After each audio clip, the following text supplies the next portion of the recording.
చూడండి పిల్లలు, వినండి. నేను చెప్పే ఈ పద్యాన్ని నేను ఎలా చెప్తున్నానో మీరు కూడా అలానే చెప్పండి. ధనము కూడబెట్టి దానంబు చేయక తాను తినక లెస్స దాచుగాక తేనెటీగ కూర్చి ఎరువరికి యదా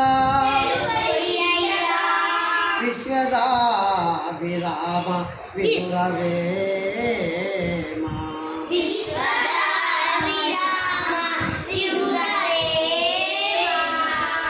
భావాన్ని వినండి. సంపాదించిన డబ్బును దానమన్నా చేయాలి, లేదంటే తానైనా తినాలి. ఈ రెండూ కాకుండా దాచిపెట్టడం వల్ల ఏమవుతుంది? ఎలాంటి లాభం లేదు. ఉదాహరణకి తేనెటీగ ఎంతో కష్టపడి తేనెను మరి సంపాదిస్తుంది కదా, చివరికి అది ఏమవుతుంది? బాటసారుల పాలు అవుతుంది. విన్నారా? కాబట్టి మనం సంపాదించిన డబ్బుని మనం ఏం చేయాలి? మనమన్నా తినాలి, లేదంటే పేదవాళ్ళకు దానం